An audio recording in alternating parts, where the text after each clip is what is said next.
Ya, selamat malam di edisi spesial Suara Karsa ya. Jadi di sini saya Bobby sendirian jam setengah tiga. eh Apa ya? Kiranya ada beberapa hal yang mau saya keluh kesahkan di sini. Mau saya sampaikan juga berhubungan dengan kondisi apa ya? Ya kondisi global, kondisi banyak orang, kondisi orang-orang sekitar kita juga, ya terutama terkait sama pandemi dan kondisi sosial, mental, emosional dan juga fisik orang-orang yang mungkin sekarang ada di luar sana, atau orang-orang yang ada di sekitar kita dan bahkan diri kita sendiri yang sedang mengalami kesulitan-kesulitan terkait dengan situasi sekarang. Jadi kemarin ini belum lama,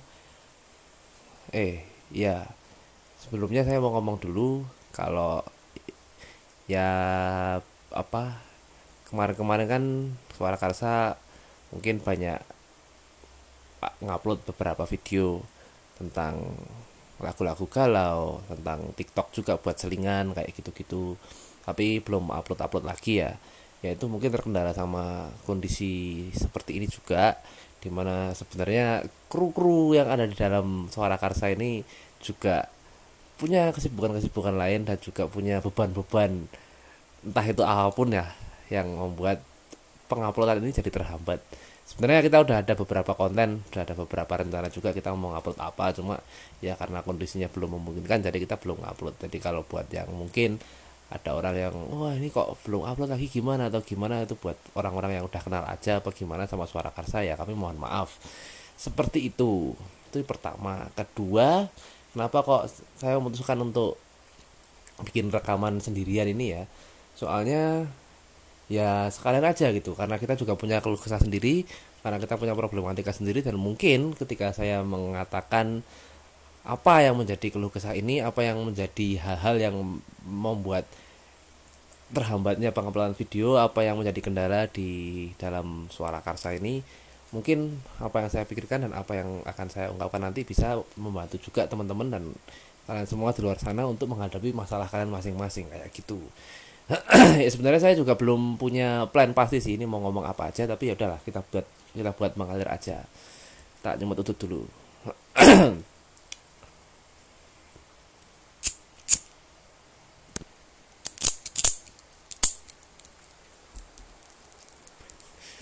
Korek rusak.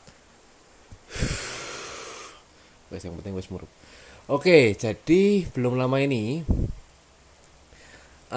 kayaknya banyak kejadian-kejadian beruntun yang membuat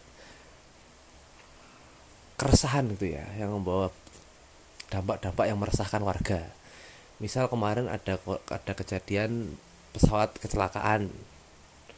Ya saya udah nggak perlu nyebut ya itu kejadiannya seperti apa, kecelakaannya pesawat apa dan lain-lain, ya kita semua udah sama-sama tahu kalau itu tuh ada kecelakaan pesawat.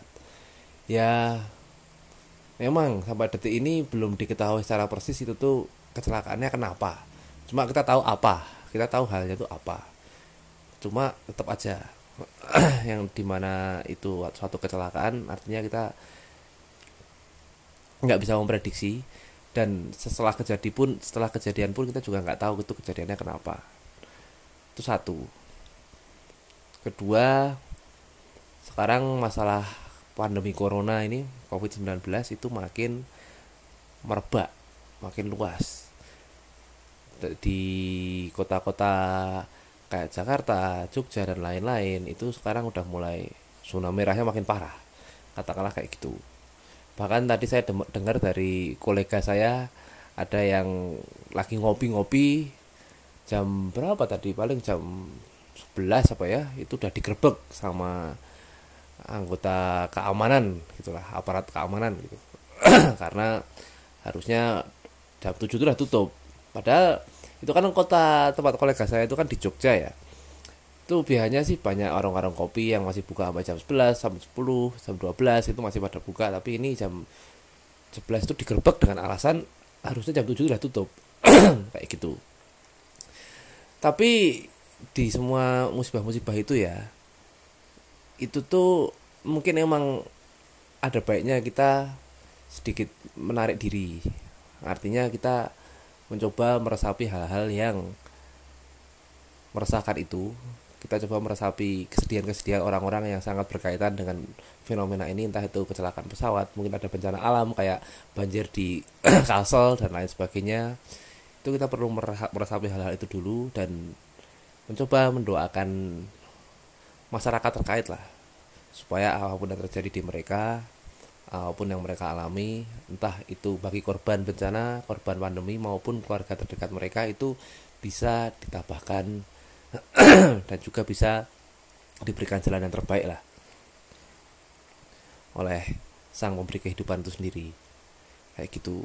Terus kedua, kalau kita sebagai orang yang memikirkan itu tuh lagi dalam kondisi yang baik-baik aja, atau katakanlah bisa dinilai jauh lebih baik daripada korban-korban yang saya sebutkan tadi, ya ada bagusnya juga kita mensyukuri kondisi itu gitu loh. Mungkin kita susah ya, ada yang nggak punya kerjaan mungkin, atau kerjaan yang ngadat, atau ada masalah-masalah sosial yang lain, atau ada beban emosional tersendiri, atau saya nggak tahu lah apa, banyak banget masalah orang.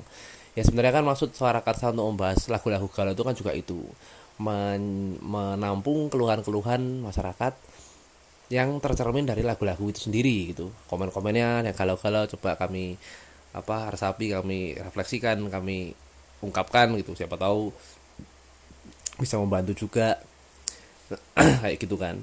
Cuma ya coba ingat juga kalau di luar sana itu ada manusia, ada masyarakat, ada orang-orang yang mengalami kondisi yang lebih krusial gitu. Sehingga bukan saya bermaksud untuk membuat wah masalahmu tuh kecil, maksudnya ada orang yang lebih berat, bukan begitu. Tapi artinya kita harus selalu waspada dan siaga, siap-siap lah kasarannya kayak gitu, untuk menghadapi dan menerima sesuatu yang lebih buruk. Ya kan kita kalau yang namanya menerima hal-hal yang baik-baik itu nggak perlu persiapan gitu. Bangun tidur ada hal baik itu kita nggak perlu mandi udah senang gitu kan. Nggak perlu sarapan dulu udah senang gitu. Nggak perlu ada preparation apa-apa itu udah senang. Tapi kalau yang namanya hal buruk itu harus ada preparation, harus ada kesiagaan, harus ada kewaspadaan, harus ada kesadaran. Karena kalau nggak ada semua itu kita nggak mungkin bisa sabar ngadepin apapun, dan kita nggak mungkin bisa sigap ngadepin apapun, dan kita juga nggak bakal bisa siap untuk jalanin apa yang perlu dilakuin ketika kejadian yang buruk itu terjadi, katakanlah kayak gitu. Walaupun nggak semua hal itu bisa diantisipasi, tapi paling nggak ketika kita udah siap kita bisa lebih cekatan gitu ngadepinnya, kan kayak gitu. Oke, sekarang to the point aja. Masalah kecelakaan pesawat tadi mungkin kita udah tidak bisa berbuat banyak ya, itu kita serahkan ke aparat yang bersangkutan aja. Kita di sini cuma bisa mendoakan dan juga menguatkan orang-orang yang mungkin kita kenal yang terlibat langsung dengan kasus tersebut, tapi selebihnya itu kita serahkan kepada pihak yang berwajib dan juga pada ikatan-ikatan kosmik dan energi-energi yang berkaitan dan dikerahkan oleh sang sumber hidup itu sendiri untuk menggerakkan dan juga mengaplikasikan kasus tersebut. Katakan seperti itu, takdirnya gimana gitu aja lah. Nah terus kalau masalah yang masih bisa dikaji lebih lanjut itu soal pandemi ini misalnya. Pandemi, jadi dulu itu sebenarnya kalau mau ada sedikit bocoran aja ya, nah ini Bang Jack suka ini pasti kalau ngomongin ini. Jadi saya tuh pernah dengar ada bukan kolega kalau ini ya, mungkin kayak seseorang yang mungkin seharusnya layak di beri kehormatan tersendiri gitu di posisi hidup saya, posisi hidup Bang Jack juga. Tapi mungkin kita udah lama banget nggak ketemu sama beliau ini. Jadi beliau ini pernah ngomong kalau ya memang kondisi dunia sekarang itu tuh lagi kurang bagus gitu, dan kedepannya akan banyak hal-hal yang nggak bagus lagi. Ini bukan artinya saya suuzon ya, cuma saya mengatakan suatu opini dan juga suatu pendapat seseorang yang bukan orang sembarangan. Itu ya kayak gitu aja. Yang bukan orang yang bukan sembarangan tuh yang kayak gimana? Ya itu terserah interpretasi masing-masing.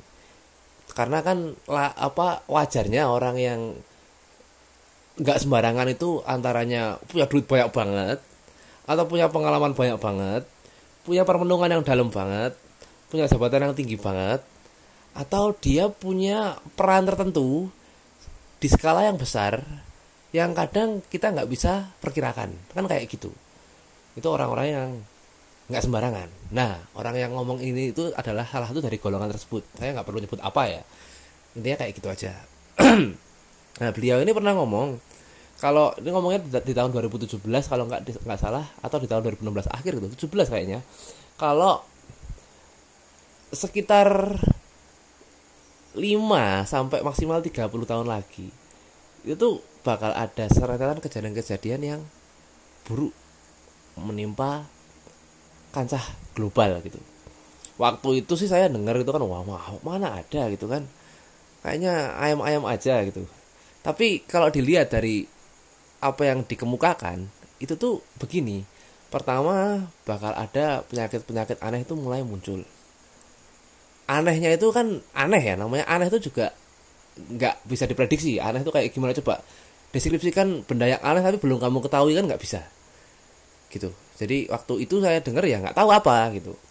Mungkin beliau sendiri juga nggak tahu persis apa, tapi saya nggak tahu ya. Kayak gitu, yang jelas ada penyakit-penyakit aneh bakal muncul. Kedua, bakal ada semacam konflik-konflik sosial dan konflik-konflik kemasyarakatan, entah itu antar suku, antar komunitas, antar agama, atau antar negara mungkin. Kayak gitu. Dan sekarang udah terjadi juga, kayak kemarin di Amerika ada kerusuhan, mungkin di negara kita sendiri juga ada polemik-polemik tertentu yang berkaitan sama masalah-masalah birokratif dan ekonomi dan lain-lain. Mungkin memang belum sampai ke ranah kerusuhan sih, tapi kan bibit-bibitnya itu ada gitu. Ya kenapa saya bilang ada, ya kayak corona ini harusnya lockdown untuk menanggulanginya, tapi kan kita nggak bisa. Dan kalau nggak bisa lockdown ya otomatis bakal banyak orang yang kena corona. Kalau makin banyak orang yang kena corona, otomatis bakal banyak korban jiwa, dan itu akan jadi suatu problematika yang dilematis. Itu bibit perkara. Nah, kalau ada bibit perkara itu pasti ada bibit penyelesaian. Penyelesaiannya gimana ya? Kalau nggak bisa diselesaikan baik-baik pasti dengan kekerasan. Kan cuma kayak gitu aja. Di mana-mana itu masalahnya apa aja cuma kayak gitu. Jadi aku bilang bibitnya itu ada. Itu dua. Jadi pertama tadi ada masalah penyakit aneh-aneh keluar. Kedua bakal ada konflik-konflik kemasyarakatan. Kayak gitu. Ketiga bakal ada bencana-bencana alam. Nah, yang kayak kita tahu sekarang itu di negara kita aja ya. Kalau di luar negara saya ini nggak tahu saya ada bencana apa. Cuma di negara kita aja itu kan ya bencana alam emang nggak gede, tapi ada lah gitu. Misal ya itu tadi yang udah saya sebutin, di Kalimantan Selatan banjir kayak gitu-gitu. Terus ini di daerah Jawa Tengah dan Jogja, Merapi siaga 3. Dan mungkin masih banyak hal-hal di luar Pulau Jawa, atau bahkan di dalam Pulau Jawa sendiri yang belum bisa saya sebutkan karena saya jujur nggak banyak baca berita. Tapi saya di sini cuma mau ngomong garis besarnya aja, apa benang merahnya gimana, dan kira-kira kita nanggepinnya gimana gitu. Nah, kalau yang disebutin sama beliau tadi, orang yang saya kenal itu yang disebutkan itu sebenarnya hal-hal besar. Jadi kayak penyakit-penyakit aneh itu secara gradual bakal muncul. Oke, kayak gitu. Terus soal konflik kemasyarakatan itu juga bakal nyusul, dan bakal jadi sesuatu yang gede juga, yang artinya bakal bergerak dari ranah yang mikro ke makro, ke ranah yang mungkin cuma gosip-gosip RT yang lama-lama jadi konflik antar negara gitu. Kasarannya kayak gitulah. Nggak usah serius-serius, tapi intinya kayak gitu. Nah, terus yang bencana alam itu mungkin awalnya cuma ya apalah, ada gunung, mungkin ada fluktuasi apa, habis itu mungkin ada hujan deras terus banjir atau apa, tapi lama-lama bakal jadi sesuatu yang lebih masif. Kasarannya kayak gitu. Nah, terus coba kita kita kaji dari yang udah kelihatan banget dulu, masalah pandemi.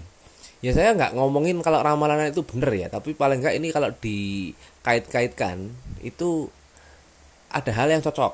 Yang cocok itu masalah penyakit aneh-aneh, ada corona gitu. Itu penyakit aneh bukan corona, itu kan cukup aneh, soalnya dia kayak flu tapi bisa bikin mati, itu kan aneh. Kalau orang dulu kena flu mati itu kan sebenarnya fenomena yang kalau bukan dulu ya, tapi selama ini sepanjang sejarah yang kita tahu gitu, yang udah pernah kita alami selama kita hidup itu kan flu mati itu kan aneh. Nah, tapi sekarang bisa. Makanya itu penyakit aneh gitu kalau buat saya. Flu mati. Nah, corona itu sendiri kemarin enggak kemarin. Ya kemarin. Kemarin saya baca ada artikel yang dikasih sama teman saya itu bilang kalau corona itu mutasinya cepat. Ya mungkin kalian juga udah pada tahu ya kalau corona itu mutasinya cepat, tapi kalau mutasinya cepat itu kira-kira kejadiannya bakal gimana toh?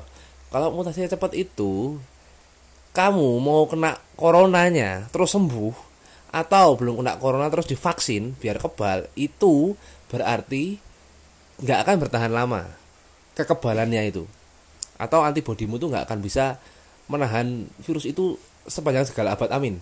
Tapi ada rentang waktu tersendiri yang berkaitan langsung dengan kecepatan mutasi virusnya. Karena kalau virusnya mutasi lagi, kamu bakal kena lagi. Loh, kok bisa? Iya, dari artikelnya itu bilangnya kayak gitu. Dan mutasi virusnya itu cepat sehingga kekebalan tubuh kita hanya akan survive selama 5 bulan sebelum kita kena kasus corona selanjutnya. Itu nanti mungkin linknya bisa tak kasih di description below gitu ya, supaya kalian bisa ngeklik gitu kalau misalnya yang mau tahu gitu. Kita cuma punya waktu 5 bulan. Kalau misalnya kita kena corona terus kebal itu karena kita udah sembuh, itu kebalnya cuma 5 bulan. Karena virusnya habis itu bakal mutasi lagi kayak flu aja lah. Kamu mungkin bisa ngergesi 3 hari sekarang terus sembuh, mungkin beberapa waktu kemudian bisa kena lagi kan gitu, tergantung kondisi kita gimana. Kalau kita lagi fit ya mungkin bisa agak lama, tapi kalau kita kurang fit itu ya cepat kan kayak gitu. Tapi ini kalau masalah covid ini corona itu estimasinya 5 bulan, kurang lebih segitulah. Ntar rokokku meninggal.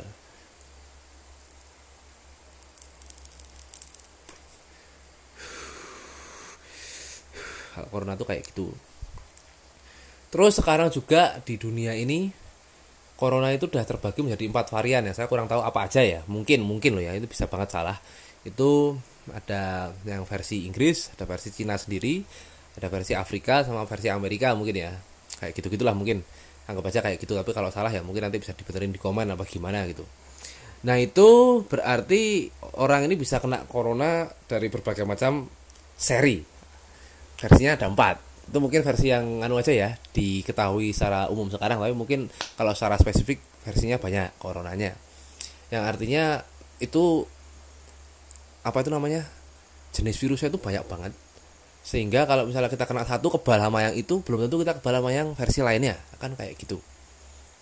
Nah, itu terus jadi mempersulit keadaan, katakanlah kayak gitu. Jadi kalau mau dibilang wah kita apa kayaknya bakal kayak gini-gini terus sampai jangka waktu yang nggak bisa ditentukan, itu kayaknya emang bener gitu. Ada orang bilang oh corona itu hilang tahun 2024, itu kan masih perkiraan, kita juga belum tahu itu loh sebenarnya corona ini akan seperti apa itu endingnya. Apakah dia akan bermutasi menjadi virus yang lebih mild gitu, lebih nyaman atau lebih lunak gitu, sehingga kita ya mungkin kena tapi nggak mati gitu, atau dia bisa bermutasi jadi virus yang lebih goblok lagi, kan nggak tahu. Dan kalau dilihat dari kondisi apa bumi sekarang yang artinya banyak kerusakan lingkungan dan sampah-sampah yang goblok-goblok. Kenapa aku bilang goblok? Soalnya itu sampahnya dari limbah manusia, jadi bukan sampah kayak sesuatu yang natural itu loh. Jadi itu goblok kayak gitu. Ibarat kita laba-laba itu ya, terus bikin sarang terus terjebak sendiri, itu kan goblok. Nah, ini manusia bikin apa sesuatu kayak pabrik atau mungkin limbah terus dibuang sendiri terus kena sendiri, kan goblok. Sama aja kayak laba-laba bikin sarang sendiri terus kejerat sendiri, kan goblok banget. Nah, itu dia maksud saya goblok tuh kayak gitu, sampah goblok kayak gitu aja. Nah, makanya itu kan sampahnya kan yang goblok ini makin banyak. Jadi kalau goblok ini dan banyak, kemungkinan untuk melahirkan virus baru atau memutasikan virus lama itu makin banyak juga. Walaupun kalau detailnya gimana, saya bukan orang farmasi atau bukan dari dokteran, jadi saya nggak tahu. Tapi menurut saya mungkin gitu loh. Karena yang namanya virus dan bakteri itu berkembangnya dari kegoblokan tadi. Kan kayak gitu. Kalau yang natural biasanya bisa diatasi lah. Tapi kalau yang dari kegoblokan susah diatasi. Soalnya kegoblokan. Kalau dari kepandaian diatasinya gampang.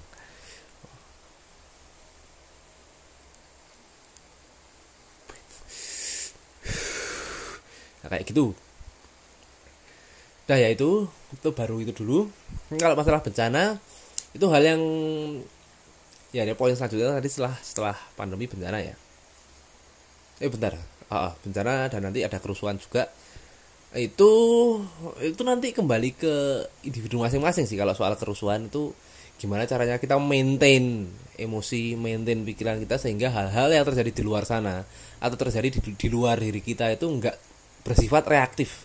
Reaktif itu gimana? Misal gini, kerusuhan itu kan cuma bisa terjadi kalau yang masalahnya ini kan ya, kerusuhan bukan karena kelaparan, bukan karena ada bom meledak atau karena apa gitu, tapi kerusuhan karena ada komunitas A nggak suka sama komunitas B dan begitu pula seterusnya, ada individu A nggak suka sama individu B, itu kan karena karena ada hal yang nggak cocok, ada hal yang menyakitkan, ada hal yang nggak mengenakan secara pikiran dan emosional kan gitu.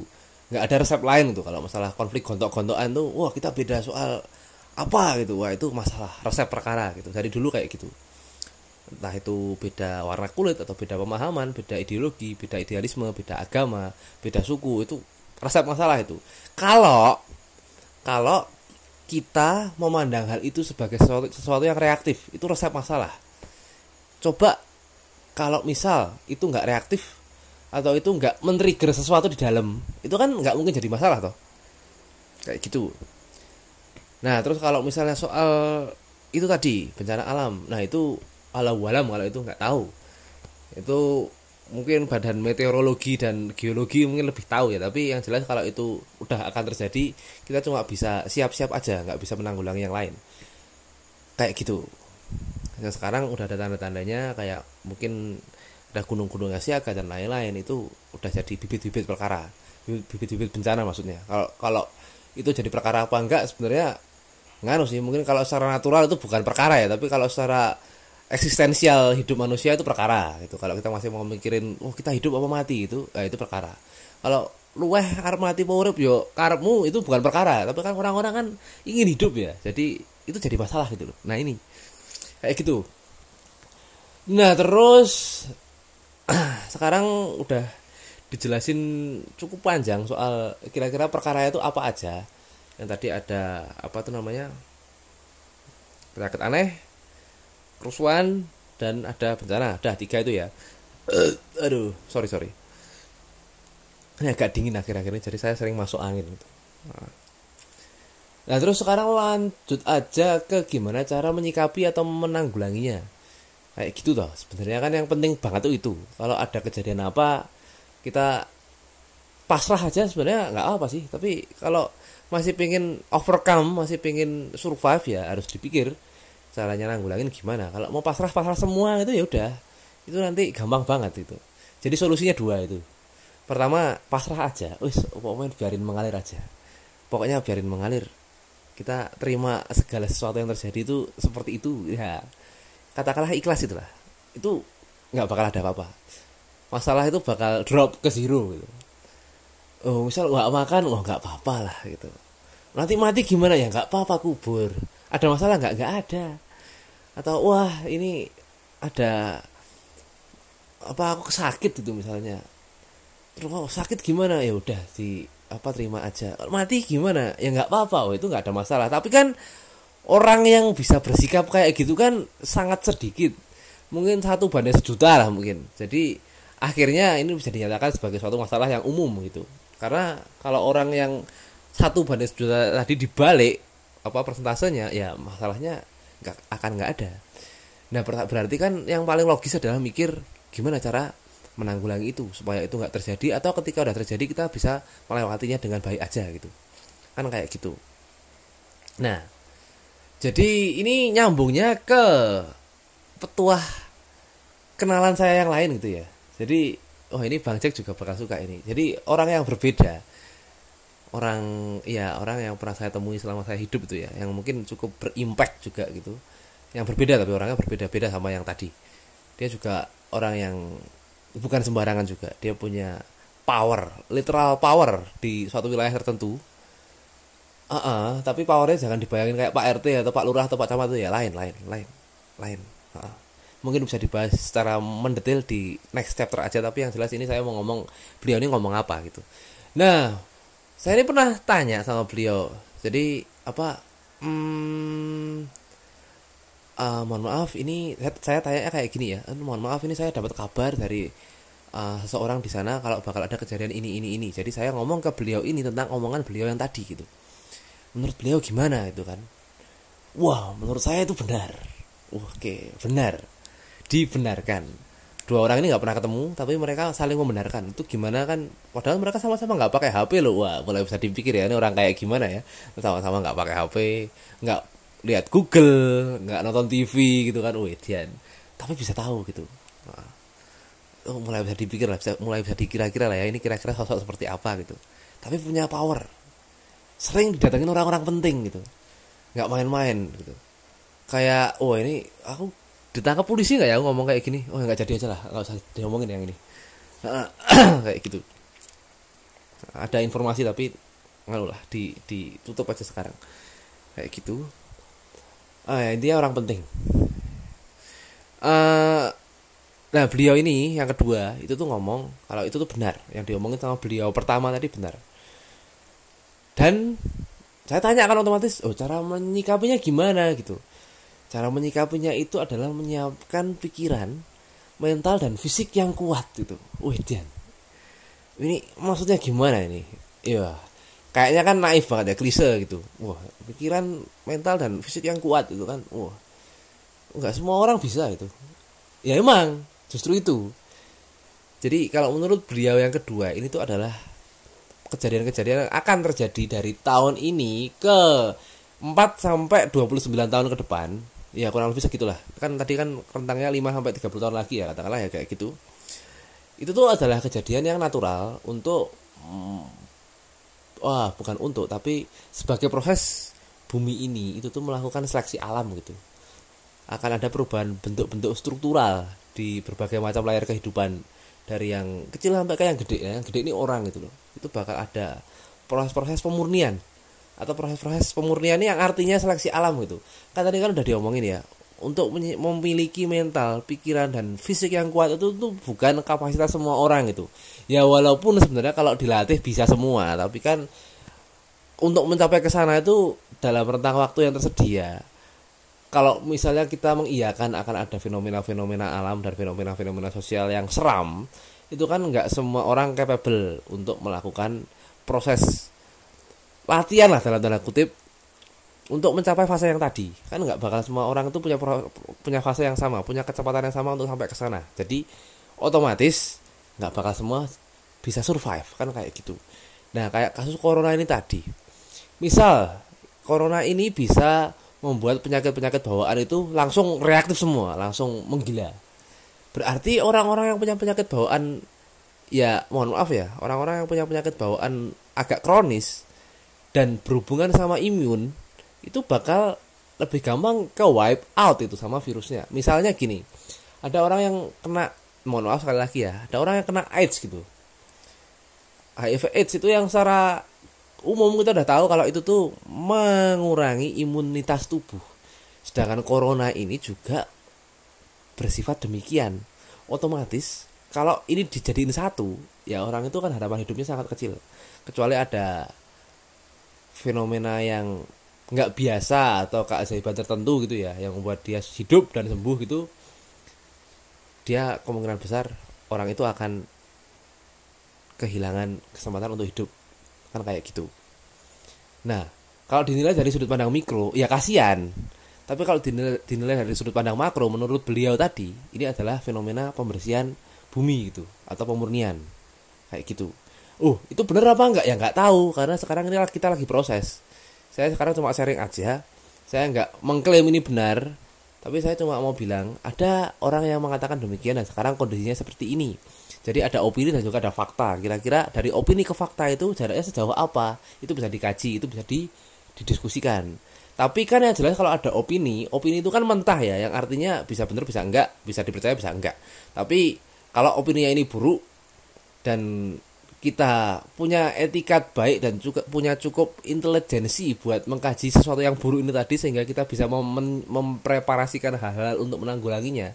Kan andai kata itu terjadi, ya kita udah siap. Andai kata enggak, ya kita udah kuat itu. Jadi kita udah menjadi better person gitulah, at least kayak gitu. Jadi nggak ada salahnya sih mengkaji sesuatu yang belum terjadi, yang itu tuh sebenarnya adalah hal yang buruk gitu.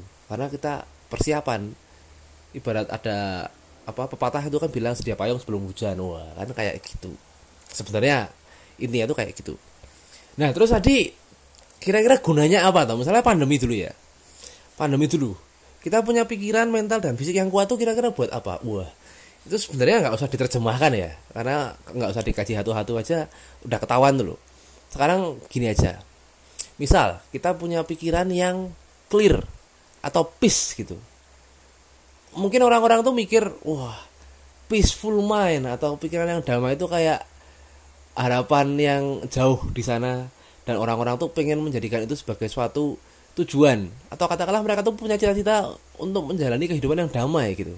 Tapi orang-orang yang hidup di kalangan beliau-beliau ini tadi itu tuh menjadikan pikiran yang damai itu sebagai base form gitu.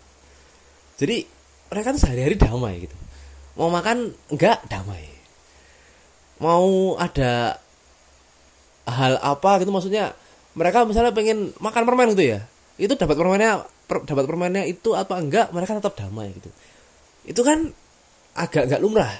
Misal gini lah, ada orang yang pengen beli tas gitu, atau ada orang yang pengen makan steak gitu, terus nggak dapet tasnya, nggak dapet steaknya, kan rata-rata sedih. Tapi bagi beliau-beliau ini itu tuh udah bukan masalah lagi. Aku pengen apa nggak dapet ya udah gitu. Oh, itu kok bisa kayak gitu gimana? Karena mereka itu orang-orang yang saya omongin ini bisa menciptakan keinginan mereka secara sadar. Sekarang gini, kalau kamu punya tangan, terus tanganmu gerak sendiri ngantem pisau itu kan goblok pol loh, maksimal kegoblokannya. Artinya tanganmu itu nggak kamu gerakkan dengan sadar, itu kan berarti penyakit. Wah, tanganku tadi gerak sendiri terus nancap di pisau berdarah. Ya sama, pikiranmu itu kan bukan kamu. Kayak kamu itu sesuatu yang bisa gerakin tanganmu dan bisa kendaliin pikiranmu, kan harusnya kayak gitu loh. Kalau namanya fully functional human being itu kan harusnya ya tangannya itu bisa digerakin sesuka dia gitu. Matanya bisa digerakin sesuka dia, kepikirannya bisa diarahin sesuka dia. Jadi nggak ada alasan untuk kita itu ngomong wah aku pengen ini nggak dapat, aku kecewa dan lain-lain. Loh, lah salahnya ya dimana-mana kayak tadi, tangan kena pisau tuh pasti berdarah. Nah, kalau tahu ada pisau di sana, tangannya jangan digerakin ke sana, kan selesai. Nah, sekarang kalau masalah pikiran gimana? Tahu apa itu namanya, posisimu itu kayak gimana, lihat faktanya gimana, kamu ngarepin itu layak apa enggak. Kalau enggak, ya enggak usah diharapin, kan selesai. Harapkanlah hal-hal yang dekat banget sama realita dan pasti bisa kamu capai.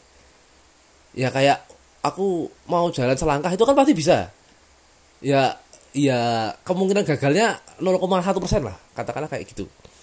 Ya kecuali kalau kamu jalannya di atas apa tuh namanya jembatan goyang itu ya, mungkin itu jadi agak challenging. Tapi kalau cuma jalan sehari-hari itu kan kamu pasti percaya kan itu bisa kamu lakukan. Nah, jadi kayak gitu intinya. Orang-orang sekali berbeliau-beliau ini itu tuh bisa mengendalikan pikirannya dengan baik, sehingga pikiran itu tuh stabil. Kenapa stabil? Ya karena nggak ada harapan-harapan yang aneh-aneh yang keluar sendiri. Kayak bangun tidur tiba-tiba overthinking, mau tidur masih overthinking. Wah, ini gimana itu? Kamu tidak bisa meroll up pikiran-pikiranmu tadi secara sadar ya. Kamu aja kayak kamu gerakin tanganmu secara nggak sadar terus tahu-tahu kena pisau itu. Ya kayak anak kecil aja lah, itu kan sering lari-lari itu tahu-tahu jatuh, lecet, nangis. Ya berarti kan dia belum bisa mengendalikan kakinya dengan baik.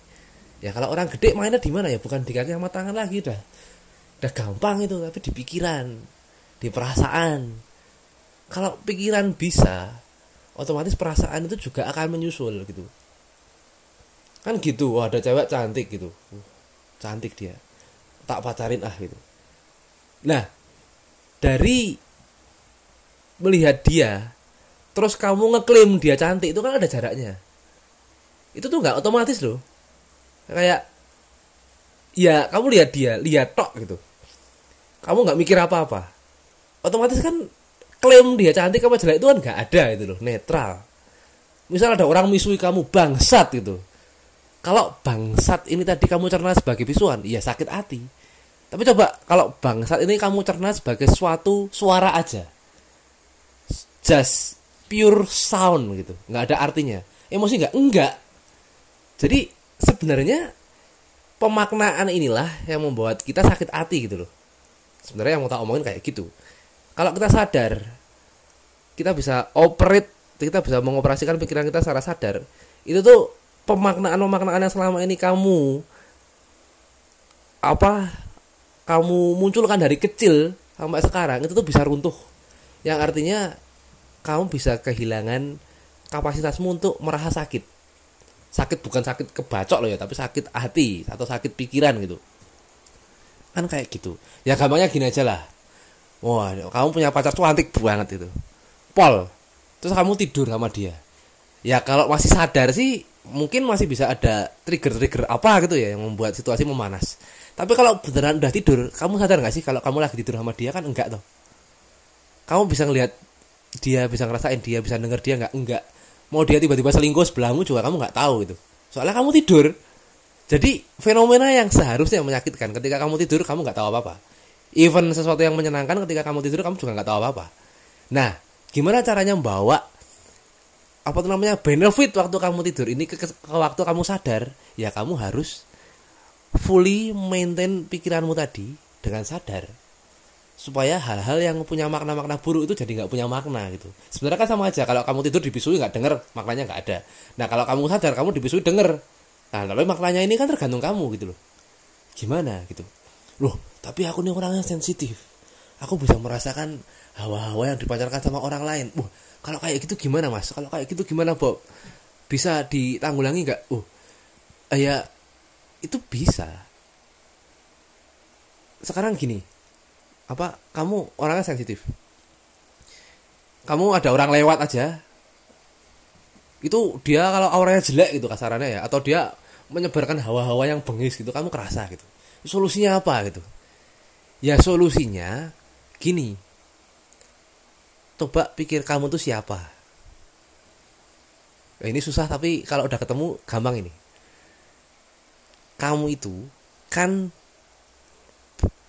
punya kapasitas buat observasi dan juga buat feeling kan. Berarti misal gini, kalau kamu bilang kamu punya tangan itu bener, tapi kalau kamu bilang kamu tuh tanganmu salah toh, kan kayak gitu. Tanganku tak gerakin ke sini bener, tapi kalau misalnya aku gerak ke sini karena tanganmu yang gerak ke sana, itu kan sedeng, itu berarti gendeng, karena kamu tuh bukan tanganmu. Ya sama kayak pikiranmu ketika jalan kemana, lari kemana, bayangin apa, itu kan pikiranmu bukan kamu. Nah waktu perasaanmu tuh lagi mengalami apa, itu kan perasaanmu bukan kamu juga. Nah sekarang gini aja gampangnya, kalau kamu sadar itu tuh perasaanmu, itu tuh pikiranmu, itu tuh badanmu, kamu bakal ngeh nggak? Bakal mau mengoperasikan mereka sesuai apa yang kamu mau nggak? Dan yang kamu mau tuh mereka fine kan? Mereka baik-baik aja kan? Kayak kamu punya kamar nih. Kamu punya kamar. Ada kursi di depan meja gitu. Kalau kamu tahu itu tuh kamarmu, itu tuh kursimu, kan, dan kamu lihat kursinya, kan kamu pindahin bisa. Iya kan? Kalau nggak kelihatan lampunya mati gelap gulita itu, mungkin nggak bisa kamu pindahin. Tapi kalau kamu lihat, oh itu ada kursi di sana, kan kalau kamu kuat bisa kamu pindahin. Nah artinya butuh semacam kejelasan, butuh vision, butuh pemahaman, butuh pandangan, butuh awareness, butuh kesadaran gitu. Kalau di sana tuh ada kursi, dan juga butuh power buat ngontrol kursi itu mau ada di mana. Ya sama aja. Mau kamu tuh orang sensitif, mau kamu tuh orangnya overthinking, mau kamu tuh orangnya petakilan, kalau kamu tuh punya kesadaran yang penuh, kalau kamu tuh punya power yang cukup, kamu bisa. Yang dari petakilan kamu jadi diem aja gitu. Yang dari overthinking kamu jadi mikirnya kalem gitu. Yang dari perasaan yang berkecamuk jadi tenang, itu juga bisa kok. Tapi nggak pernah dicoba aja mungkin. Wah aku nggak bisa, gagal. Ya jelas serah bakal aliso lah. Ya mungkin emang itu nggak overnight ya. Tapi perlu proses, tapi at least itu bisa dicoba dan bisa dikaji gitu loh. Sekarang gini aja lah, orang-orang penting, bukan orang-orang penting, orang-orang yang legendaris kayak Siddhartha Gautama atau Nabi Muhammad, itu dua-duanya pernah diludahin dan gak emosi. Itu sosok panutan loh. Dan mereka berdua datang ke sini, ya oke, mungkin punya wahyu, punya apa anugerah, tapi mereka di sini sebagai wujud manusia gitu. Dan mereka ngajarin kita yang otomatis kalau mereka nyadar kita tuh nggak bakalan bisa, ya nggak bakalan diajarin lah. Tapi kan mereka tuh me ini contoh aja ya. Sebenarnya orang-orang kayak gitu banyak yang bisa dijadiin contoh, tapi yang paling gampang dua itu aja karena studi kasusnya lagi pas gitu. Karena mereka ngeh kita tuh bisa diajarin, ya mereka nyuruh kita meneladani mereka, kan kayak gitu. Kalau Nabi Muhammad atau Siddhartha itu tuh sama sekali sama sekali nggak merasa kita itu tuh bisa diajarin, ya nggak mungkin diajarin, sia-sia gitu. Kenapa yang diajarin manusia atau bukan monyet aja itu? Ya karena kalau monyet diajarin nggak mudeng, manusia bisa mudeng. Jadi intinya walaupun nggak akan sama kayak mereka, tapi at least kita tuh bisa belajar. Bisa apa enggak itu perkara nanti gitu. Kalau misalnya bisa diputuskan sekarang, ya itu nggak bisa itu kayak gitu. Jadi dicoba dulu aja gitu. Terus benefitnya apa? Kenapa toh kita suruh mencoba hal-hal yang bertele-tele kayak gini? Ya karena sekarang gini, coba kalau galau itu makan enak enggak? Ora enak toh, mangan ora enak, mangan ora enak, turu ora enak, mikir ya ora enak. Gitu. Itu kalau galau. Belum kalau depresi, wah itu ngapa-ngapain nggak enak. Bahkan bukan nggak enak lagi, kadang ada fase di mana ngapa-ngapain nggak bisa gitu. Wah, aku depresi akut. Aku mau ke kampus nggak bisa. Wah, depresi akut. Aku mau makan muntah gitu. Berarti kondisi fisikmu itu tadi terpengaruh sama kondisi mental dan pikiranmu kan gitu. Berarti kan dong. Oh iya, kayak kamu lagi mood dulu, mood makan, kan makannya jadi banyak. Dan mood yang lain, mood banyak itu kan. Ada mood main jadi enak gitu. Mood lari jadi makin ringan gitu. Kalau cepat apa lambatnya nggak tahu ya, jelas kita arahnya ringan gitu ya. Yang artinya kalau kita bisa memaintain pikiran kita tadi dengan cara menaruh harapan sedekat mungkin dengan realita, dan kita juga bisa memaintain perasaan kita tadi dengan cara menarik diri, membuat jarak antara aku dan perasaanku gitu. Itu perlu kasih jarak tersendiri gitu. Karena kalau kita jadi satu, aku tuh ya perasaanku, itu kalau itu kejadiannya kayak gitu, itu manusia tuh di muka bumi ini nggak ada yang bakal bisa sabar gitu. Wah aku emosi, wah aku pengen mateni kowe gitu. Sabar itu caranya gimana? Oh ya, aku sekarang lagi punya perasaan ingin membunuh orang. Tapi kan kita mau bertindak gimana kan terserah kita toh. Kan kayak gitu. Nggak mesti kita harus ikutin perasaan kita toh. Oh itu bukan munafik. Tapi kita harus narik diri dulu, yang artinya ya kalau munafik itu enggak kok, aku baik sama kamu, aku cinta sama kamu, tapi sebenarnya dalam hati pengen bunuh, nah itu munafik. Tapi kalau ya udah aku pengen bunuh dia, aku tak pergi dulu, ngalih atau menjauh dulu, pikir dulu gitu loh, kira-kira bunuh dia nih hal yang tepat enggak gitu. Kalau sebenarnya itu di luar keinginan kita, tapi kita nggak tahu kenapa kita punya dendam, ya mending dendamnya itu tadi di maintain pelan-pelan. Berarti perasaan kita harus ditolak dong? Enggak ditolak, karena aku udah bilang kalau kita punya kursi di dalam kamar, kita baru bisa mindahin dia. Artinya kita harus menerima kursinya itu dulu. Kalau nggak diterima, gimana caranya mindah? Kan nggak kamu pegang. Kalau kamu pegang kan artinya kamu terima, baru bisa dipindah. Nah, perasaan entah itu dendam, galau, goblok, apa lah karepmu sebut perasaan-perasaan elek-elek gitu, itu harus diterima dulu. Kalau udah diterima dalam genggaman nih, baru bisa dimanipulasi. Kasarannya kayak gitu. Kalau nggak pernah diterima, aku nggak mau menerima perasaan ini, nganti mati bakal ono ning kono perasaane. Aku nggak bisa move on, nggak bisa melupakannya gitu. Ya terima dulu kenyataannya. Kalau misalnya aku itu punya perasaan ini, nah kalau udah diterima itu perasaannya, nanti bisa dimanipulasi. Gitu. Cara manipulasinya gimana? Ya diterima dulu, nanti bakal ada hal-hal yang menjadi insight, kamu tuh harus ngapain. Mungkin aku perlu main, mungkin aku perlu ngobrol sama dia, mungkin aku perlu menyendiri dulu, aku mungkin perlu makan yang banyak, terserah. Mungkin aku perlu tidur, mungkin aku perlu mabuk, terserah. Banyak hal. Itu tergantung orang yang masing-masing. Kira-kira apa yang nyaman itulah. Kalau nyaman tuh berarti bener gitu aja. Gitu. Seperti itu. Nah, jadi kesimpulannya apa dalam menghadapi situasi pandemi ini?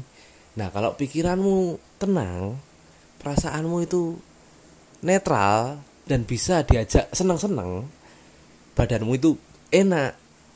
Kalau badanmu enak, enteng, itu imunitas tubuh bakal bagus juga. Oh, itu bener mo. Bohong kamu mas. Oh, coba aja dirasain sendiri gitu loh.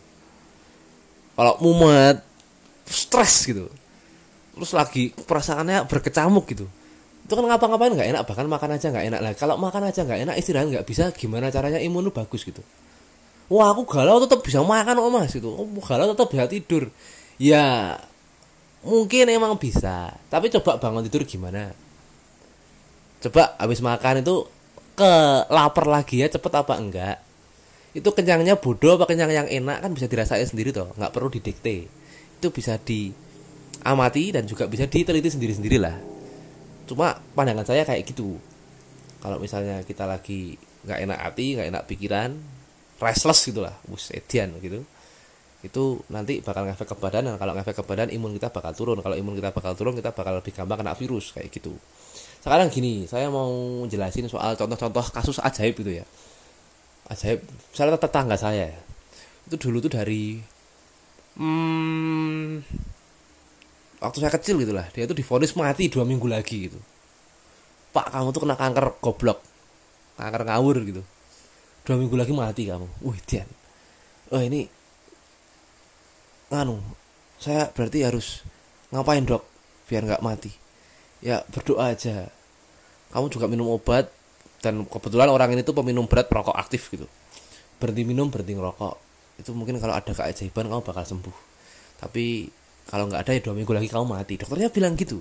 Terus dia mikir, orang ini kan merenung, sek aku nek mati 2 minggu lagi, terus dalam 2 minggu itu aku mau ngapain gitu. Wah daripada menunggu kematian dengan kenestapaan, mending aku seneng-seneng aja. Caranya gimana? Ngerokok lagi, minum yang banyak gitu. Itu tetangga saya, itu nyata, saya lihat apa, saya lihat tetangga saya yang lain juga lihat, minum dia, ikut judi, nongkrong sampai malam, makan kacang gitu kan, ambil minum tentunya. Tapi yang awalnya 2 minggu lagi mati, ternyata beliau itu meninggalnya baru pas aku SMP. Saya lulus kuliahku 7 tahun. Yo iso dihitung dewe lah. Intinya beliau itu meninggalnya baru setelah saya lulus kuliah gitu. Dari saya SMP kelas 2. Saya kuliah 7 tahun, jadi dihitung sendiri lah, saya nggak pinter ngitung.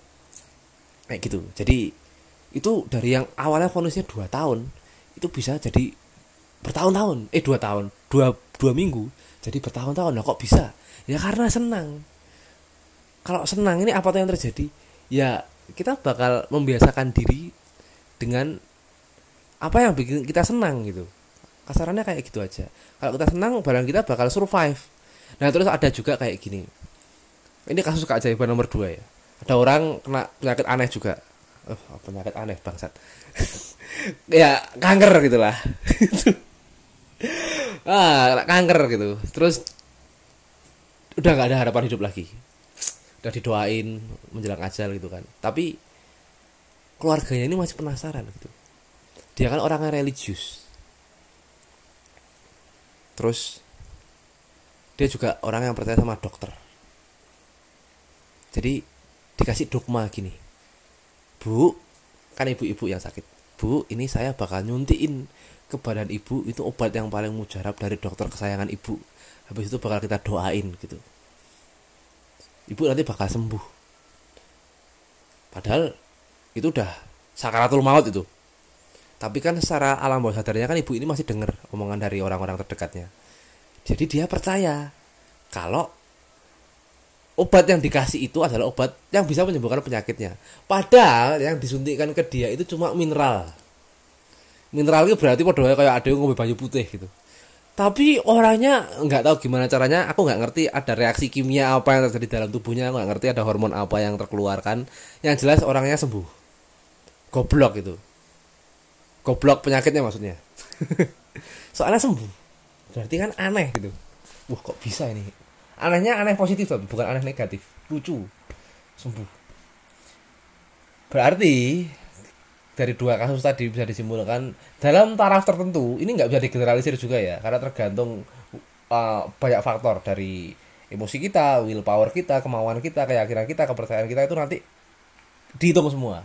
Dan juga yang jelas keparahan kondisi kita sekarang. Kalau kita mungkin kena bom jeblok itu ya langsung mati. Nggak tahu kita punya keyakinan kayak gimana tuh harusnya langsung mati. Kalau nggak mati ya itu saya belum pernah ketemu. Kayak gitu aja. Nah,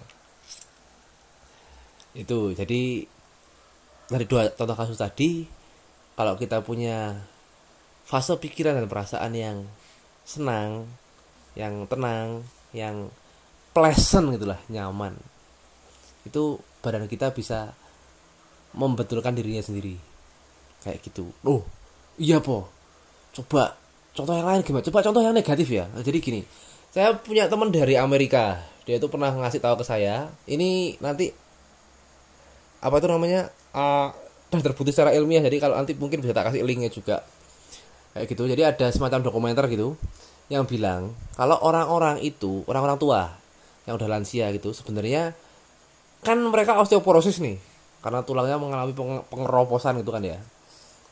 Itu tuh kan sebenarnya logikanya bisa ditambal pakai kalsium gitu ya, tapi kenapa kok kalsiumnya nggak masuk, kenapa kok tetap osteoporosis gitu? Itu tuh karena umur. Oh enggak, kalau menurut dokumenternya ini itu tuh bukan semata karena umur, tapi karena belief system si orang tua ini itu udah menganggap mereka tuh tua, jadi ya udah wajar kayak gini. Ya akhirnya beneran kayak gitu. Wah, mati tenan sebulannya aku, balungku keropos tenan gitu. Tapi kalau si orang tua ini merasa, oh kayaknya aku tuh masih bisa hidup 100 tahun lagi deh, minum ini selesai gitu, itu tulangnya kembali pulih itu. Oh iya po, kayak gitu. Nah ini ada kasus lain, kalau nggak percaya, ada orang di mana lupa untuk aku, tapi ini aku bacanya di, bukan di artikel ilmiah soalnya, tapi di kayak biografinya orang gitu, biografinya orang yang nyeritain tentang biografi temennya gitu, jadi kan aku lupa namanya. Nah, jadi yang ini nggak bisa tak kasih di description box below gitu. Jadi ada orang di luar negeri, aku lupa di mana, anggaplah di Eropa gitu ya, dia itu pengen menikmati hari tuanya itu di tempat yang nyaman, dan dia pengen nyari tempat di mana orang-orang itu hidupnya lama, dan dia pergi ke daerah dingin kayak suku-suku Eskimo itu ya, atau orang-orang Inuit atau gimana lah, kayak gitu-gitu pokoknya, yang orang-orang yang hidup di daerah tinggi, yang di sana itu orang-orangnya itu umurnya panjang-panjang, dan biasanya matinya kayak gini, siangnya berburu, sorenya istirahat, malamnya makan-makan, lebih malam lagi mabuk, tidur mati. Nah kayak gitu-gitu, nggak ada penyakit kronis atau apa itu, nggak ada. Biasanya orang-orang sana matinya kayak gitu. Nah dia memutuskan untuk menghabiskan hari tuanya di sana. Dia itu waktu itu umurnya udah 60 sekian lah, dan dia bisa hidup sampai umur 123 apa ya. Yang intinya dia bisa punya kehidupan yang sepanjang orang-orang di kampung itu. Kenapa kok kayak gitu? Ya karena dia bisa merasakan mass consciousness dari orang-orang yang tinggal di kampung itu. Lah sekarang mass consciousness itu apa toh? Kesadaran umum atau apa tuh namanya, paradigma umum tentang pandangan atau tentang suatu pandangan yang dipercaya oleh masyarakat secara menyeluruh. Nah intinya mass consciousness tuh gitu. Jadi kalau orang sekampung mikir umur 80 tuh harusnya nggak mati, ya mereka bakal percaya dan yakin loh ya, itu mereka bakal kayak gitu. Oh iya po, kayak gitu, nanti aku percaya tetap mati. Ya berarti anda kurang kuat mungkin kepercayaannya, atau mungkin gimana lah, nggak tahu saya juga masih belajar gitu toh, jadi nggak bisa memahami atau menunjukkan dengan pasti gitu. Oh tapi ada kasus lagi nih. Kalau yang ini bisa dicari, tapi aku lupa keywordnya apa, tapi bisa dicari, ada di, bisa tak kasih di description below juga. Itu tuh ada kasus orang-orang religius di Amerika.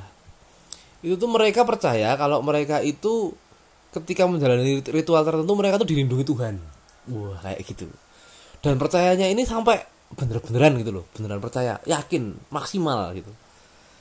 Terus waktu dalam kondisi yakin maksimal itu, mereka digigit ular kobra. Oh salah, sorry, bukan ular kobra, bukan ular kobra, tapi ular derik, rattlesnake bahasa Inggrisnya. Apa viper snake ya, itu kan mirip-mirip ya, kayak gitu, lupa aku.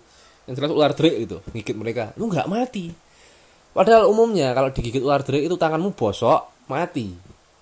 bukan karena tetanus ya, tapi karena racunnya yang bikin bosok itu nyebar ke jantung, mati kayak gitu. Tapi ini mereka nggak mati.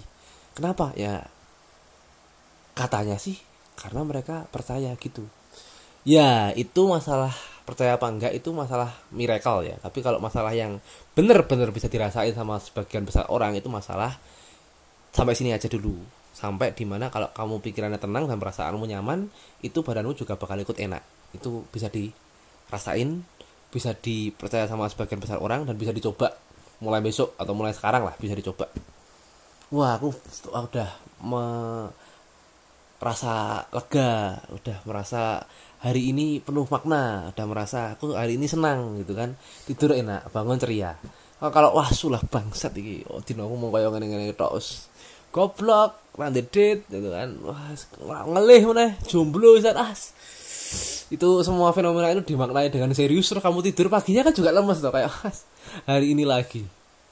Ameh ngopo? Ya selalu dadut wae mati ngono. Kan kayak gitu. Ya, intinya ada kayak gitulah. Dan tadi kalau caranya supaya cara agar bisa mensiasati itu udah tak jelasin di awal. Kalau pikiran coba kendalikan harapan-harapanmu. Jangan banyak berekspektasi. Kalau perasaan ya coba tarik diri, terima perasaanmu kayak gitu. Intinya kayak gitu aja. Nah, itu bisa digunakan untuk menanggulangi COVID. Oh, nggak terus kalau kamu kena COVID sembuh gitu ya, itu nggak ada jaminan sebenarnya, itu tergantung kamu. Tapi at least itu bisa menguatkan imun sistemmu lah kayak gitu untuk memerangi penyakit itu. Terus ada tips-tips lain nggak sih yang lebih praktis aja gimana? Yang lebih bisa dilakuin itu loh, yang nggak perlu pakai pemahaman mentalitas, bingung aku. Yang lebih simpel aja gimana? Oh, yang lebih simpel gampang. Tapi ya gampang-gampang susah. Misalnya kayak gini. Misal yang paling gampang ya itu adalah bernafas. Oh ya, kalau nafas kamu putus kamu mati nanti, it's true itu kan. Soalnya rata-rata orang tuh nggak tahu kena kanker, nggak tahu kena penyakit jantung, nggak tahu karena kecelakaan, itu tuh biasanya tuh mati karena berhenti bernafas gitu. Atau orang sehat juga kalau berhenti bernafas mati, kan kayak gitu tuh. Jadi kuncinya itu adalah di nafas. Nah, ada penelitian nih, ini aku dengar dari Nat Geo Wild. Jadi coba kalian pada nonton Nat Geo Wild atau Animal Planet gitu ya. Monyet itu tuh 1 menitnya itu tuh bernafas 28 sampai 32 kali. Jadi nah itu tuh 32 kali. Kan cepet. Kalau orang itu rata-rata 18 kali. Semenit itu 18 kali tarikan nafas. Tapi kalau orang itu tenang, itu tuh bisa dikurangi. Kalau nafas kita tuh melambat, otomatis detak jantung kita juga melambat. Kalau detak jantung kita melambat, itu tubuh kita tuh lebih tenang. Kalau tubuh kita lebih tenang, itu kita membutuhkan lebih sedikit asupan nutrisi. Kalau kita lebih membutuhkan sedikit asupan nutrisi, kita nggak banyak makan. Kalau nggak banyak makan, kita irit, wah kan macam-macam, double. Intinya kayak gitu. Tapi kalau emang terus gimana kalau misalnya metabolisme kita agak melambat, emang kita bisa memerangi virus ya? Sebenarnya enggak sih. Tapi at least itu tuh bisa membuat kamu nyaman. Dan kan kembali lagi ke awal tadi, kalau kita nyaman, kita fisiknya bakal lebih ke support buat imunitasnya. Soalnya kan gini loh, misal kamu punya motor, kamu lebih pilih motor yang irit apa yang boros? Jelas yang irit lah ya, mau irit ini penak ya kan kayak gitu. Udah perjalanan jauh nggak perlu buang-buang duit buat isi bensin berkali-kali kan gitu tuh. Ya otomatis kan kamu sebagai manusia juga pengen kayak gitu. Kamu pengen tiap hari ini makan terus, atau tiap hari ini bisa melakukan aktivitas terus, makannya dikit aja. Ya itu nanti balik lagi ke pertanyaan ini. Jadi ini balik lagi. Jadi salah satu kenalan saya di tempat lain ya, ini orang yang nggak sembarangan juga, itu pernah bertanya kayak gini ke saya sama si Jack ini. Kowe iki urip nggo mangan apa mangan nggo urip begitu. Kan pertanyaannya agak goblok ya. Itu gimana bedanya apa ya? Beda banget itu. Kalau kita makan buat hidup ya artinya kayak tadi kita ngisi bensin ke motor itu buat perjalanan. Tapi kalau kita hidup buat makan ya artinya motor itu kita nyalain cuma buat ngisi bensin, kan goblok pol itu toh. Itu mending gak usah punya motor aja itu. Itu kayak artinya kalau orang hidup ya mending gak usah punya hidup aja, kasarannya kayak gitu. Berarti kalau motor tuh irit kan efisien dia. orang ini kalau makannya dikit dan bisa beraktivitas banyak berarti orang ini efisien. Wah, caranya gimana? Ya caranya kalau misalnya kita tenang, misalnya gini, coba kamu perhatikan ya. Ketika bayi itu lagi tidur, itu kan nafasnya pelan-pelan, perutnya menggembung. Coba kamu stop buat itu, semenit itu dia bernafas berapa kali. Terus coba kamu waktu lagi kerja, nggarap skripsi, atau lagi mumet gawean tuh lah. Kamu semenit itu nafas berapa kali? Pasti banyakan kamu waktu lagi stres.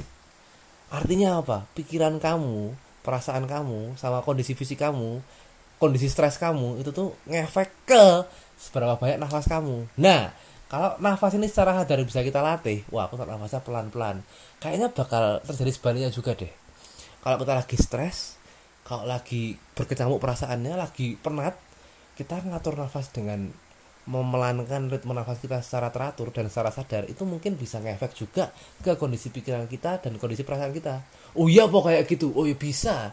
Kalau nggak bisa kayak gitu, harusnya di dunia timur Asia ini harusnya nggak ada yang namanya biksu, mong, nggak ada petapa-petapa yang melakukan hal-hal yang di luar dunia modern inilah, harusnya nggak ada. Mereka ngapain toh? Kayak menyepi di pojokan, menyepi di pinggir alas, menyepi di mana tempat-tempat aneh gitu lah, yang angker-angker apa, maksudnya menurut kita angker karena sepi gitu kan, tapi menurut mereka mungkin enggak. Ngapain toh itu? Ya kan sebenarnya cuma mengatur nafas. Enggak ya, mereka tuh belajar ilmu kesaktian A B C D E F G, belajar ini itu, ya itu nganu sih, tergantung orangnya ngapain dulu. Tapi entah mereka nyari itu apa enggak, mereka tetap harus dari nafas juga kok. Tanya aja, Pak, kamu petapa 40 hari 40 malam gimana caranya itu? Oh ya, nganu mas, ini. Dalam salah satu ajarannya pasti ada salah satunya itu olah nafas. Kayak gitu. Terus coba ini nanti bisa dicari di description box juga. Ada orang namanya Wim Hof. Wim Hof itu dia bisa naik Gunung Everest pakai boxer. Wah. Itu kan goblok pol. Harusnya kalau yang naik kamu apa aku itu modar. Tapi dia ditanyain loh caranya gimana itu? Olah nafas. Wah. Aku kalau nafasnya tak giniin nanti aku bisa tahan dingin wedian. Kan kayak di Marvel itu. Ya nggak Marvel banget sih, tapi at least itu nggak biasa lah gitu. Jadi gitu.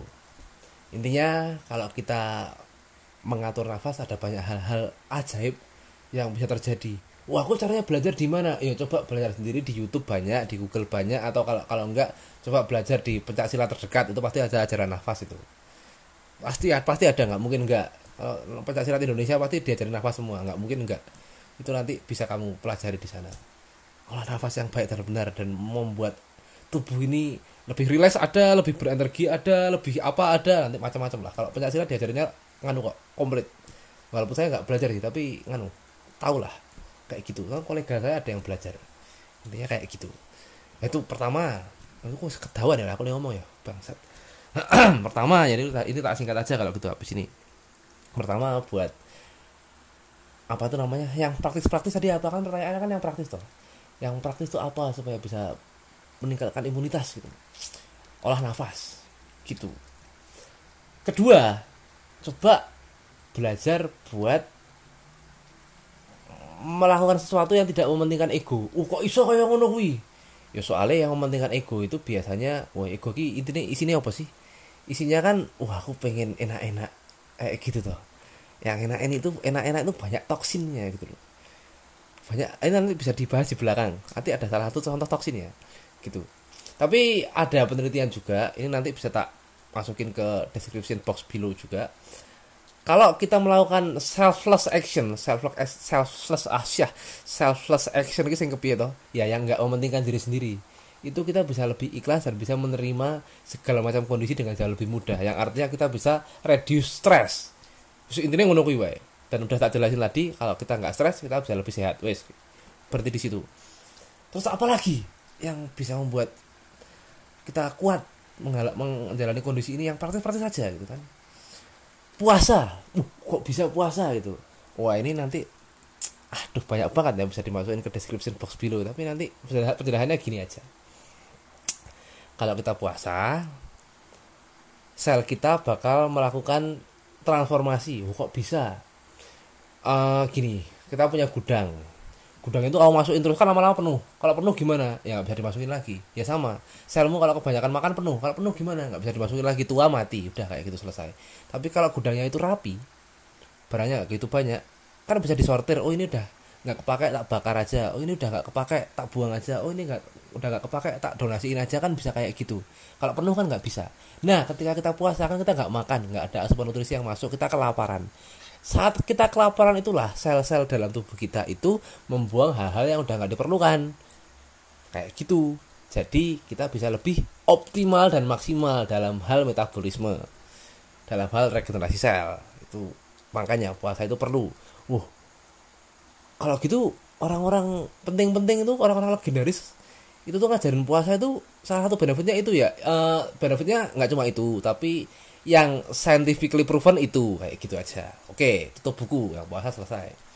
Apalagi yang praktis-praktis selain puasa ini? Ini masalah self loss action tadi, nanti nyambungnya ke sini juga.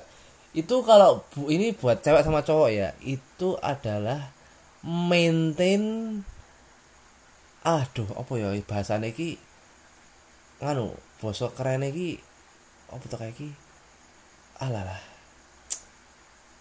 intinya nganu lah, apa, kurang-kurangi mengeluarkan air-air kenikmatan. Wah kayak gitu. Itu ada hubungannya sama self action, po? Ya ada, itu kan enak-enak tuh.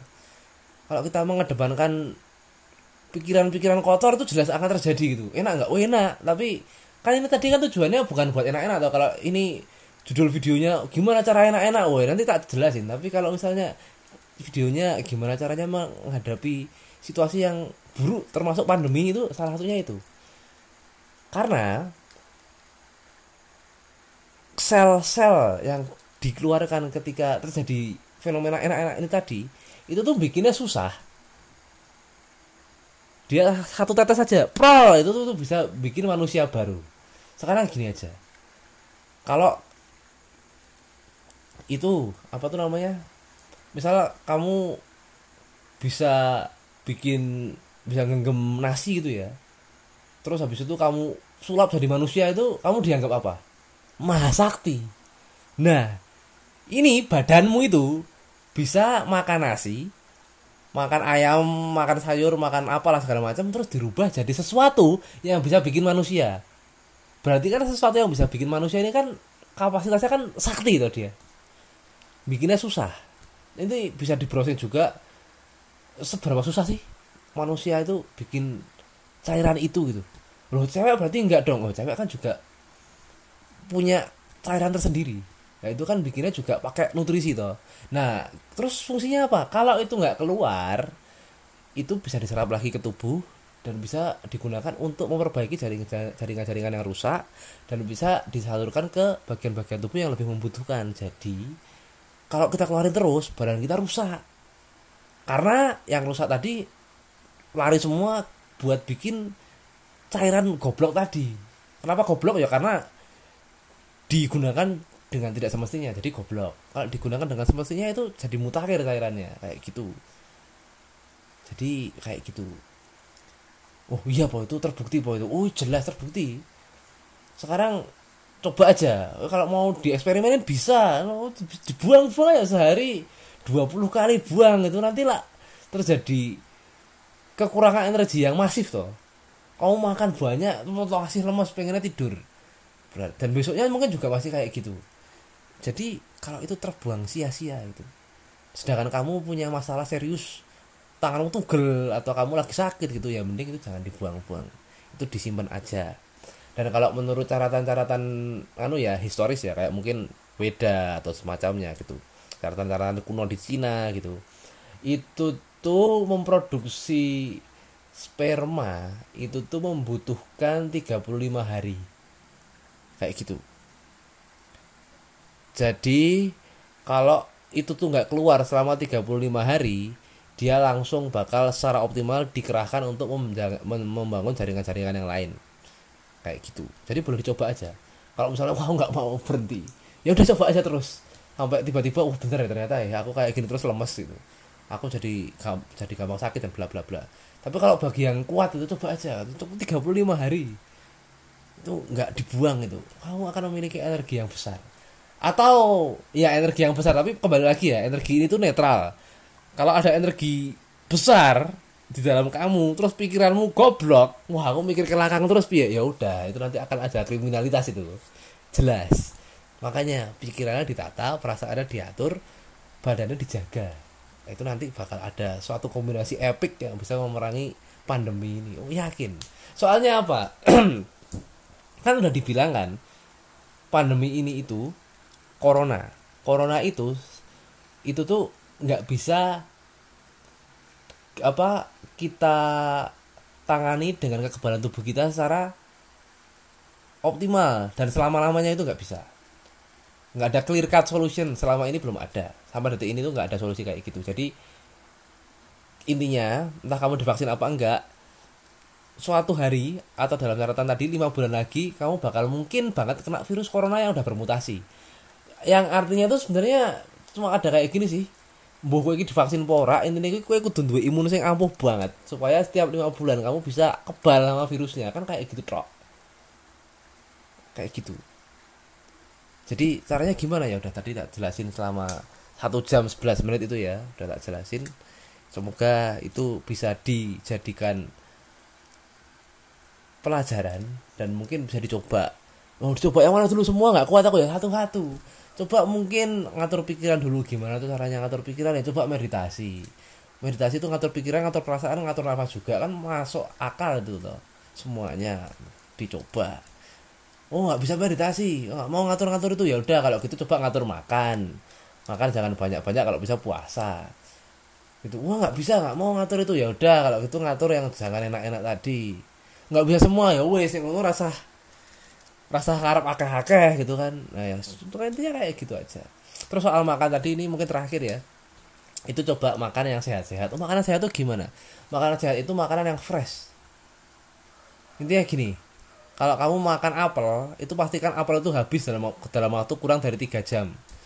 Kalau udah kamu potong terus kamu diemin lebih dari 3 jam, itu akan kehilangan nutrisinya, bahkan bisa jadi racun. Kok bisa? Ya coba aja lihat apa kamu potong, kamu biarin 3 jam kan warnanya berubah. Itu berarti udah ada semacam reaksi nggak tahu apa yang membuat dia itu nutrisinya berkurang kayak gitu.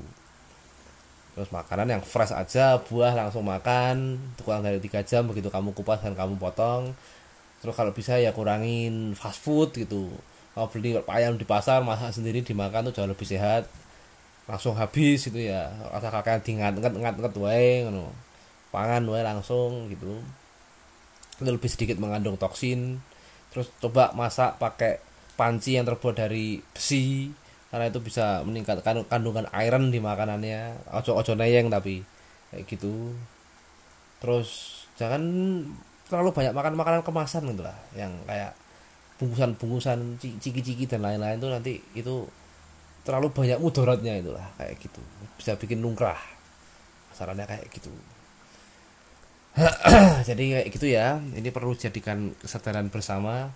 Intinya yang tak omongin tadi kalau mau dianggap ngawur ya nggak apa, soalnya aku ngomongnya juga ya nggak usah apa, nggak mengikat lah. Jadi kalau mau didengarkan ya silahkan, kalau enggak ya nggak apa-apa, soalnya saya juga seneng ngomong, jadi ini kan ngomong sendiri nggak ada yang dengerin juga nggak apa-apa gitu loh, kayak gitu. Tapi itu tadi suatu fenomena dan suatu opini dan juga suatu anggapan serta argumen-argumen dan pendapat dari sekian banyak orang dan juga sumber-sumber apa ilmiah berbeda. Semoga bisa dicermati, direnungkan, dan setelah ada permenungan coba lihat faktanya gimana. Kalau udah ketemu faktanya dan kamu udah menemukan sambungan antara permenunganmu dan fakta, coba lakukan sesuatu tuh apa ya lah, gunakanlah kreativitasmu apa kayak gitu.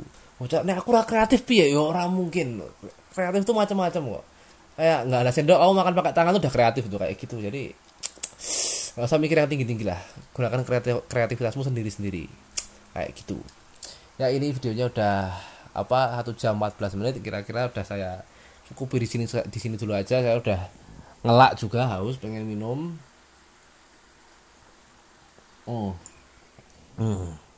Kayak gitu ya. Kalau misalnya ada bahasan-bahasan yang ingin dibahas lagi atau ada pertanyaan-pertanyaan yang sehubungan dengan video ini atau mau komplain apa ya komen aja. Nanti apa syukur-syukur kalau bisa tak balas gitu. tak bahas lagi di video selanjutnya. Oke, oke. Udah, saya Bobby undur diri dulu. Ini saya rekaman pakai HP-nya Jack. Jack lagi mainan game. Jadi kami berdua undur diri. Sampai ketemu di kesempatan selanjutnya.